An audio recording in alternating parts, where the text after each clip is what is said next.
Hey, what's happening, guys? What's going on? You guys have tuned into Rules for Rebels. Today is Tuesday, January 31st, 2023. The first month of the new year is over. We're actually expecting a Fed rate hike announcement tomorrow. Everybody's kind of expecting a 25 basis point hike, but a 50 basis point hike is not off the table. And with markets on a little bit of a run lately, as well as with us not really seeing the decline in wages and job numbers that the Fed would like to see, Jerome Powell may decide that he needs to send a message and do a 50 basis point rate hike, potentially even higher. We got a bunch of news to talk about today, a bunch of stuff to talk about today, some business stories, some stories about the economy. We talked about Shopify raising their rates the other day. A couple of you guys have been commenting about that. Let's kind of start off with talking about markets yesterday. Yesterday, the Dow closed down 260 points. NASDAQ closed down 1.4%. S&P 500 closed down 1.4%. Bitcoin dumped $1,000 on a day. Bitcoin, Ethereum, and most of the top cryptos are down 3 to 5%. Before we get into the news, I just got done at a few errands to run this morning. I was running around a little bit, and I was watching CNBC had like a little maybe 48-minute piece titled "Why Real Estate is So Messed Up in the United States" or something like that. They definitely made some good points, right? They talked about how it's tougher to get a small mortgage than it is to get a large mortgage. The fees associated with getting a mortgage are pretty much the same for a $70,000 house versus a $700,000 house. But where all the profit is made is over the course of that loan and based on the amount of that loan. And so obviously mortgage brokers are going to want to deal with larger loans, and it makes it tougher to get small mortgages. They didn't really talk about this, but the same thing happens when home builders are building homes, right? It's much more profitable to build a McMansion than it is to build a 1,000-square-foot ranch. So they actually made some decent points about some troubles or problems with our housing market and real estate industry. But they were also saying things like it's unfair that people with bad credit and no money can't buy homes. And it's like, did we not learn any lessons from 2008? They said lenders, tightened up their lending standards after 2008, and we still have those standards, to this day. And they have loosened up a little bit, but we learned a hard lesson back in 2008 to 2011. Why would we give 110% mortgages to people who have no skin in the game and have a poor history of paying back money? It just doesn't really make a lot of sense. So some of the arguments made in this piece weren't really that great, but I'll drop it in the description box below if you guys want to check it out for yourself. It's kind of interesting. I'm seeing a lot of people getting really mad and upset with flippers. They feel that flippers are the reason that they can't afford homes. Another interesting thing I see is a lot of people are getting mad at other home buyers. I see a lot of posts on real estate forums and subreddits about real estate, RE bubble, real estate investing, and people are like, man, I can't stand all these freaking idiots. There was a house selling for $350. I bid $370. The other guy bid $395. I can't believe that idiot was willing to pay so much. It's like you were willing to pay $20,000 over list. But the other guy's an idiot because he was willing to spend $35 over list and wound up beating you out. People are starting to get mad at each other. I think people are getting frustrated that home prices aren't coming down as much or as quickly as they'd expected. In some markets, in Florida, home prices still seem to be going up. In my market, you're starting to see prices come down, but the big price drops tend to be on the homes that are dated, that need some work. And not a lot of people have cash to be able to put into a home. I saw a discussion online the other day. People are saying, why does everybody feel like their first house has to be this fantastic house? Nobody's willing to buy a starter home. And somebody had made a good point. They said, it's a lot easier to get money for a mortgage than it is to get money after the fact. So even if there was a house that was $350 but needed $50,000 worth of work, it's a lot harder to buy the home and then get another $50,000 to do that work than it is to just buy a $400,000 home from the outset. I'm not really sure. I think there's the possibility we could see a housing market crash. We could see houses tumble in price, but it also may not happen. When you're seeing the price of eggs go up 40%, the price of booze go up 16%, the cost of 2 heads of romaine lettuce has darn near quadrupled recently. When the cost of everything is going up around you, why wouldn't you expect home prices to be hit by inflation as well? A lot of markets doubled, tripled in price. We had a lot of markets where home prices were going up 22, 25, 30% a year for 2-3 years. And most of the banks seem to be predicting, somewhere between a 14 to 25% pullback. Well, if a house went up 30% a year for 3 years. That house is up 90%. A 30% pullback isn't really going to bring it back into the realm of affordability, right? It's better than nothing, but it'll be interesting to see if we see prices dip below Mexican beer cough levels. Let's kind of get into the notes for today's story. Wednesday, the Fed is expected to announce the next rate hike. Again, we're expecting a 25 basis point hike, but a 50 point basis hike is not off the table. We got an article from Fox Business. U.S. consumers are starting to freak out. Consumers who were flush with savings and had cheap credit available, those things are gone. We talked about this a number of times. Jamie Dimon has said, for a number of months now, the consumer will be broke by summer. People are already broke. We're seeing record credit card debt and record credit card spending. And what's going to happen if student loans resume in late summer? People who haven't had to pay this $200 a month, $300 a month, $400. A lot of people's student loans are $600, $800,000 a month. There's going to be a lot less disposable income out there, which means there's less money going into the economy. Obviously, our economy is 70% consumer spending. If people stop spending, that is bad for the economy. Also, most of these people haven't been putting away or saving money, and they're not used to having this large bill every month. So that could definitely spell trouble for the economy and potentially even the housing market. A lot of the long-term debt people took on, whether they're home loans, car loans, they took these loans at a time when stimulus money was coming out, when interest rates were cheap. When cheap money was abound, when their savings accounts were flush, and when things were still cheap, we've seen, inflation eat away at everything. The cost of food is through the roof. Rents are going up. Car prices are up. Insurance costs are up. And so people who maybe could have afforded some of this long-term debt they took on a couple years ago maybe can't afford it today. Consumer spending is the engine of the economy, and it's starting to sputter. Again, 70% of our economy is a consumer economy. In 2020, people were buying big screen TVs, computers, and video games, and that has all but dried up. Capital One set aside $1 billion to prepare for the defaults they're expecting. Amex upped their reserves 25% to $2.5 billion. Banks seem to be preparing for a storm. Are you? A few years ago, they told I thought this was kind of interesting. A few years ago, they were telling coal miners in, was it Pennsylvania, who were losing their jobs because we were going to clean energy. They were telling them to learn to code, but now the coders are losing their jobs as well. What lessons can we take away from this?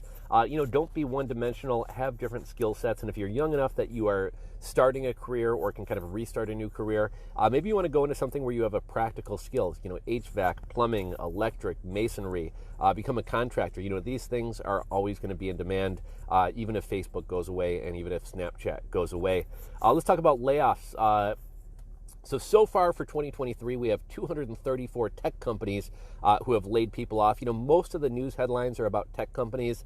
It's hard to find stories about other companies laying people off, not because they aren't. Obviously, tech got hit harder than other industries. This isn't because there aren't layoffs outside of tech, but it's because the media kind of focuses on these. So when I give these layoff numbers, keep in mind these are only tech jobs. But so far in 2023, we've had 234 companies lay off employees. The total number of employees lost thus far this year is 75,912. One of the biggest name layoffs that we've seen recently, Philips laid off 6,000 employees. That's 13% of the company. And they had also cut another 10K back in October. And the reason for this is to improve profitability. The OLX Group laid off 1,500 employees. That's 15% of the company. Glovo laid off 250. That's 6% of the company. Delivery Hero laid off 156 employees. Impossible Foods laid off 140 employees. That's 20% of the company. I believe Impossible Foods is the one that makes the Impossible Burger and the fake meat.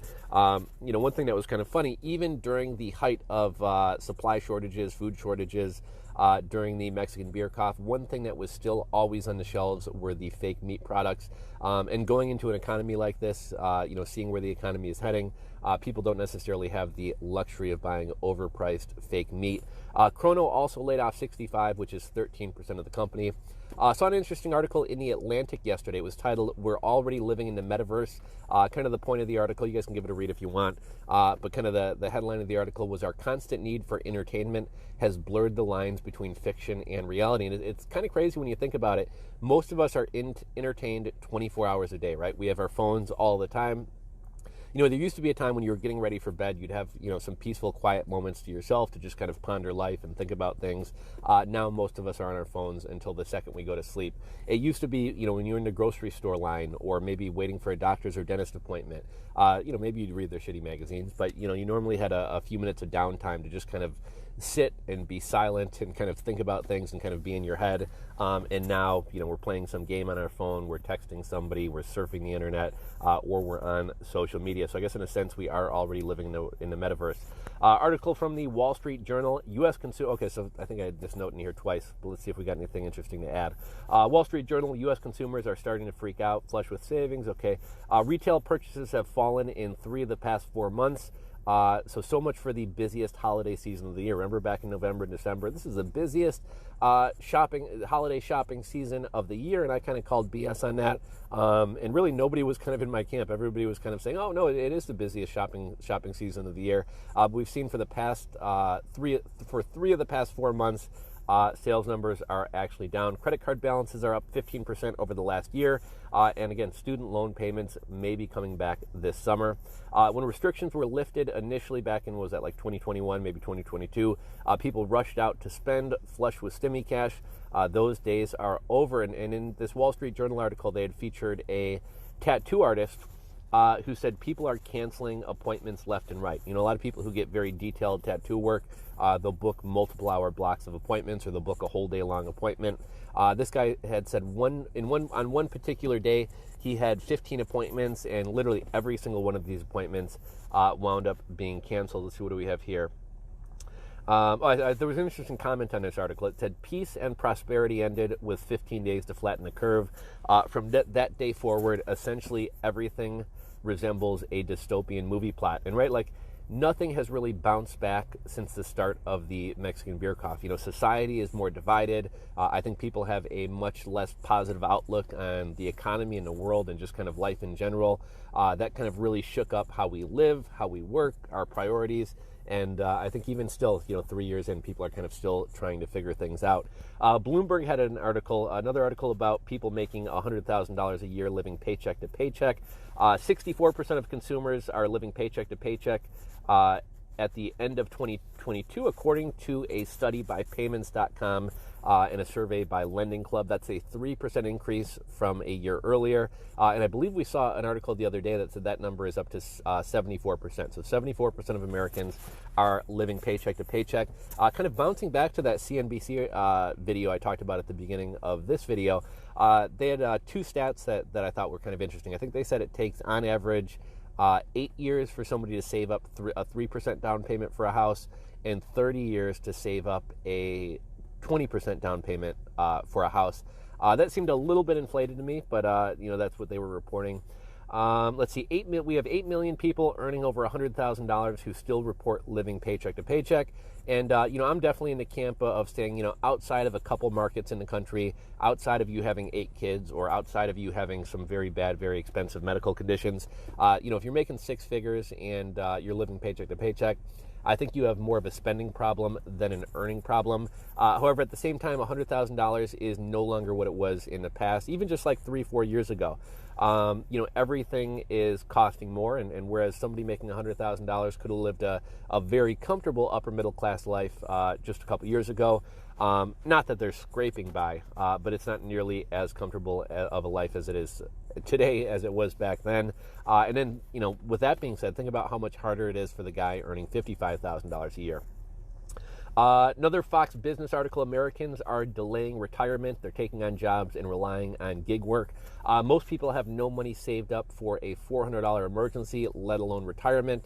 People are going to have to work up until old ages just to be able to eat and just to put a roof over their head. And even for people who have pensions or, you know, kind of money promised to them, will that money be there for you when you retire? I think I touched on in the video yesterday. They're talking about raising the retirement age to 75 from, I think it's currently 67 or 68. Let's see, we got a note here. Has the housing market bottomed? Redfin points to mortgage applications being up as being good news, but rates are double what they were just a year ago. Redfin has laid off, within the past couple months, 13% of their employees, and earlier in the summer they had laid off 10% of their employees. I think Redfin is kind of trying to make things look a little bit optimistic. The old standard for buying a home was you could typically buy a home for about 3 times what you make. So if you make $100,000 a year, you can buy a home for $300,000 a year. But you have people in California who are making $100,000 a year buying homes for $1 million or more. That's 10x what they make.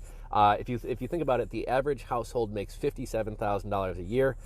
So if we go by that 3x rule, that would mean you could buy a home for $171,000. There's not a whole lot of places in the country where you can buy a home for $171,000. Let's see. Recession is on its way. The Dallas Fed shows factory activity slumps for the 9th straight month. So things aren't being produced. And we talked about this in a recent video, but essentially you had the Fed saying we want to crush demand. We want to hurt Americans' pocketbooks so that they don't have money to buy things, and in turn, the prices of things wind up coming down. Well, manufacturers heard this. Manufacturers were already sitting on too much inventory from the spring and summer, and so the manufacturers are like, what do you think, we're suckers? Like, you think we're going to keep making things at a time when you're trying to destroy the pocketbooks of Americans so that they can't buy things? Like, we'd be foolish to continue making things. So they slowed down manufacturing, and I think the Fed's rate hikes and things haven't had the impact that they had hoped for because of that. The used car boom is coming to an abrupt end. The party is over. A year ago, the used car market was rocking. It's now suffering a hangover. It fell 14% and continues to fall. Last quarter, Carvana lost $500 million. CarMax sales plunged 21% in November, and their net income plunged 80% in December. Let's see, it's very likely we're going to experience inflation and deflation at the same time. We're likely to see food and gas prices, energy prices to continue to go up. We'll use car prices and hopefully home prices wind up coming down, and the cost of services will likely continue to rise. A couple weeks ago, we had talked about how Gas Buddy was talking about how gas prices are going to be going up. And then last week, I talked about how we were expecting a cold snap this week. I'm sitting in my car having my morning coffee right now. It's 2 degrees. I think it was negative 12 just a few minutes ago. My furnace is having a hard time keeping up with it. I woke up this morning and I was it was pretty chilly. I think I had my furnace set at 72, and my house was at about 63. And during the last cold snap we had, I had my furnace set at like 74. My house was at like 56. So I'm due for a new furnace. But there's some worry that this is going to shut down the gas refining down in Texas and Louisiana, and gas prices are going to go up. It's likely we're going to have over $4 gas within the next couple of weeks here. Lots of negativity in the markets and the general populace. Let's see. The general population thinks that stocks won't hit their all-time lows, or I guess their lows for this cycle until the second half of 2023. So we're not even into the bad times yet. 70% of those surveyed expect stocks to go lower, but surprisingly, 90% of the population surveyed expect inflation to lessen in 2023. So we talked about $4 gas. Gas is up over 13% in the last month. And I guess, again, the reason for that is the cold. And also here in the next couple weeks, refineries are going to start switching from, I guess, like a winter gas formulation to a spring or summer gas formulation. Thought this was interesting. So we had an article the other day. Americans think government and poor leadership is the biggest problem facing this country. When asked what the biggest problems facing the country are, 21% said government, and that's up from 15% back in November. 15% said inflation, and surprisingly, that was down from 16% back in November. 11% said immigration. That was up from 8% in November, and we're kind of seeing this border crisis get worse, at least for anyone who's paying attention. 10% said the economy, and that's down from 16% in November. Zero Hedge had an article yesterday. In more than 40 years of trading, I have never witnessed a market fighting the Fed as boldly as this one. The Fed has made it clear that they plan on continuing to hike rates through 2023 and hold rates high through 2024. Yet people seem to be waiting for a pivot. People seem to think that, like, any one of these meetings, any day now, that the Fed is going to lower rates, and it's just not going to happen. Like, if you listen to the Fed and if you actually believe what the Fed says, we're going to continue hiking rates through 2023, and they're going to remain high through 2024. So I wouldn't expect a drop. The number of people touring homes with Redfin is down 33% since last year. Thought this was an interesting article. The Bitcoin premium hit 60% in Nigeria as the country limits ATM withdrawals. The price of one Bitcoin in Nigeria has skyrocketed to the equivalent of $38,000 in the local currency, the Nigerian naira. And Bitcoin was down about $1,000 yesterday. I haven't checked the charts this morning, but I'm guessing Bitcoin's probably trading at $21,000, $22,000. And then the last story of the day, Ford shares tumble 3% after slashing prices to match Tesla's price cuts. Last week, Tesla was accused of weaponizing price cuts to crush the EV competition. Ford copied and announced price cuts for its electric Mustang as well as several other electric models that they have. So that's all the news for you guys today. If you guys enjoyed the video, do me a favor, hit that thumbs up button, give the video a thumbs up. As always, I would love to hear your thoughts, comments, and opinions, so drop them in the comments section below. If you guys aren't subscribed to the channel, hit that subscribe button down below and ring the bell, and I will catch you guys on the next video, guys, later.